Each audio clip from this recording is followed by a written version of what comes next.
सोचिए, क्या ऐसा हो सकता है कि एक ही इंसान एक तरफ तो एक बहुत बड़े युद्ध को लीड करे और साथ ही देश को जोड़ने वाली सड़कों और तालीम के नए दरवाजे भी खोले? आज हम लॉर्ड ऑकलैंड के इसी विरोधाभास से भरे कार्यकाल को समझने की कोशिश करेंगे, जो भारत के इतिहास का एक बहुत ही अहम दौर था। तो हमारी ये सारी पड़ताल का आधार है ये दस्तावेज। देखिए, ये सिर्फ कुछ फैक्ट्स की लिस्ट नहीं है, बल्कि ये हमें लॉर्ड ऑकलैंड के समय की सोच और उस दौर की चुनौतियों की एक झलक देता है। चलिए देखते हैं कि ये हमें क्या बताता है। तो ये हैं लॉर्ड ऑकलैंड, 1836 से 1842 तक भारत के गवर्नर जनरल। अब ये जो 6 साल थे, ये सिर्फ कैलेंडर के पन्ने नहीं थे। ये वो दौर था जब साम्राज्य की सरहदें बदल रही थीं और भारत के आने वाले कल की बुनियाद रखी जा रही थी। पर सबसे दिलचस्प बात यह है कि ये दस्तावेज उनके पूरे कार्यकाल में से किसी एक घटना को सबसे महत्वपूर्ण बताता है। तो अब सवाल ये उठता है कि आखिर वो कौन सी एक घटना थी जिसने उनके पूरे दौर को डिफाइन कर दिया?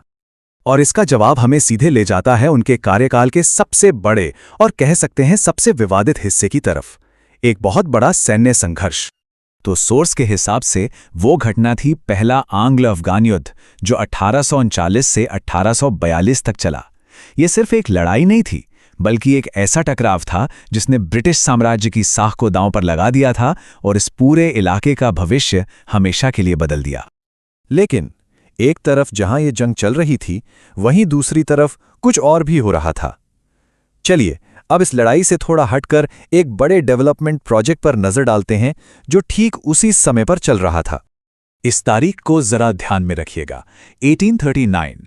ये सिर्फ वो साल नहीं था जब जंग शुरू हुई, ये वो साल भी था जब कुछ बनाने की शुरुआत हुई, कुछ ऐसा जो लोगों को आपस में जोड़ेगा।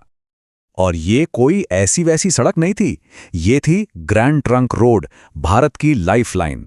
कलकत्ता से दिल्ली तक इसकी मरम्मत करना ये सिर्फ एक कंस्ट्रक्शन प्रोजेक्ट नहीं था, ये व्यापार, कम्युनिकेशन और सेना की आवाजाही को रफ्तार देने का एक बहुत बड़ा काम था। तो युद्ध और सड़कों के अलावा उनके दौर का एक तीसरा जरूरी पहलू भी था, एक ऐसा कदम जिसने समाज और शिक्षा के मैदान में एक नया रास्ता खोल दिया। तो क्या इसका मतलब ये था कि पहली बार भारतीय छात्रों के लिए दुनिया भर की बेहतरीन जानकारी हासिल करने का एक नया रास्ता खुल रहा था? जी हाँ, बिल्कुल। लॉर्ड ऑकलैंड के टाइम में ही ब्रिटिश संसद ने एक बड़ा ही ऐतिहासिक कानून पास किया। इसने भारतीय छात्रों को डॉक्टरी की पढ़ाई के लिए विदेश जाने की इजाजत दी। अब ये सिर्फ एक पॉलिसी का बदलाव नहीं था, बल्कि ये तो भारत के प्रोफेशनल लोगों की एक नई पीढ़ी के लिए मौकों की पूरी दुनिया खुलने जैसा था।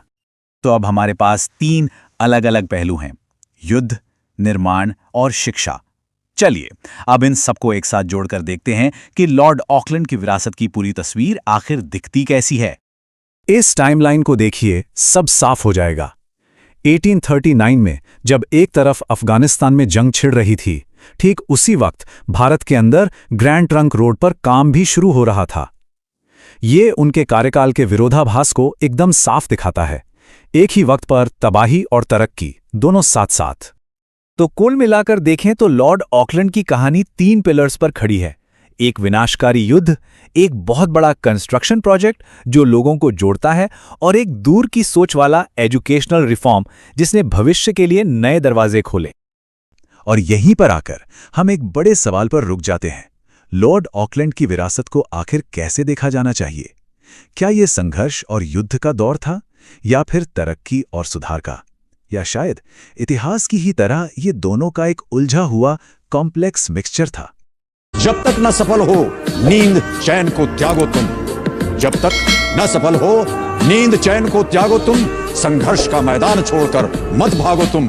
कुछ किए बिना ही जय जयकार नहीं होती, कोशिश करने वालों की कभी हार नहीं होती।